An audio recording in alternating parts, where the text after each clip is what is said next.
Hey YouTube, my name is Mactics and welcome to the Grandmaster Guidebook. Today I am showing you how to beat the Lake of Shadows Grandmaster Nightfall, explained in just a few minutes. For more tips, questions, a positive community, and live Grandmaster carries on all platforms, please make sure to check out my live stream at twitch.tv/Mactics, weekdays at 5 p.m. Eastern. Alright, let's roll. This Grandmaster has Overload and Unstoppable champions with all 3 elemental shields.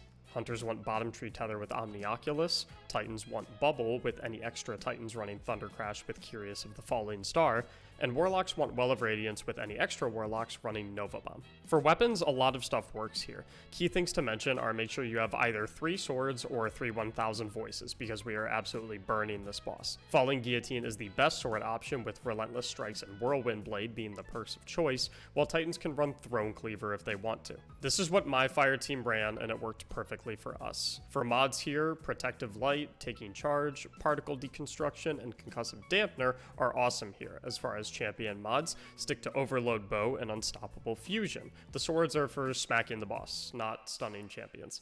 As for the Nightfall itself, you load in the patrol zone where you can sparrow through to the strike. Prioritize nuking the 2 Centurions before anything else, as they are what makes this part hard. After that, you can clean up the rest of the adds, finish the Unstoppable, and pop the Blight. Progress and take out the right side Hob Sniper, and then drop the Overload Hob from a distance. After that, tag the regular Hob hiding in the trees on the left, and then move up a bit to bait all of the adds to walk into you. Back up again and kite the 2 Unstoppable Phalanxes back as you kill them. After neutralizing them, you can move back up and kill the Hobs on the right and left, as well as the one in the back left on the bus a little bit behind the Blight. Then take out the Blight, and then kill the Overload Hob on the ledge. After that, you should have some supers, which you can use to take out all of the goblins and captains. Make sure to keep your distance because they hurt. Next, bait out the 2 Unstoppables and kill them, then take out the Blight to spawn the Centurion and 2 Overload Hobs in the back. The key here is hugging the wall and slowly taking out the Centurion by peeking in and out behind the wall. After you drop him, you can take out the Hobs from a distance. Progress inside and take things slow here, moving as a team and keeping an eye out for solar captains and the knockbacks on the wall. At the end, you'll have 2 captains, one of which is pretty tanky. Next up, poke your head outside and bait the Unstoppables inside, kiting the back as you kill them. Dealing with them outside can be faster, but it's way riskier. After you drop them, head out and prioritize the Sniper Vandal up top, then slowly work your way through the Scions and Phalanxes. After that, you can hop up to the platform and easily drop the Overload Hob using the wall as cover. From here, you can also neutralize all of these snipers and the other Overload down on the bridge. Make sure to take out the Knight from up here as well, as it's way safer. Don't do what we did by saving him for last. Next up, hug the left side and work your way up to the Overload and Unstop. You can either be confident and roll in and try and nuke them down with swords, or play it a little safer and take out the Unstoppable first from a distance and then clean up the Overload Hub.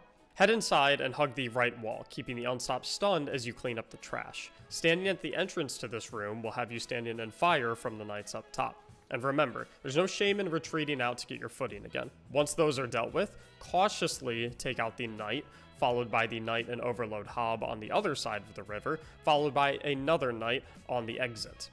The Knight fire basically one-shots and has massive AoE, so please don't rush this part.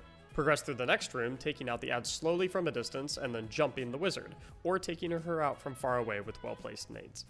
Advance to the next room, knocking down the Overload Hob first, being careful of the adds to your right. Then you can move up and take out another Overload Hob at the top of the staircase, followed by one last one down the end of the hallway. To start the boss fight, drop the Solar Knight, the 2 Thrall, and then the Blight. You want about 25 sword ammo going into the boss fight, so make sure you don't blow it all throughout the strike.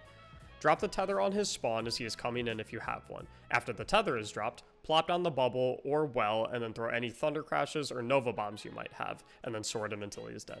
And that's everything. If this video helped, please leave a like and consider subscribing to my channel. I make tons of content like this, so if you like this, I think you'll like a lot of my other stuff too. Next up, check out my live stream at twitch.tv/Mactics for a great community, live Grandmaster carries, and more. If you need a team to run this with as well, I have an LFG channel in my Discord server linked in the description below, full of super kind and helpful guardians who have all seen the same exact guide. Thank you so much for watching, and as always, have a great day.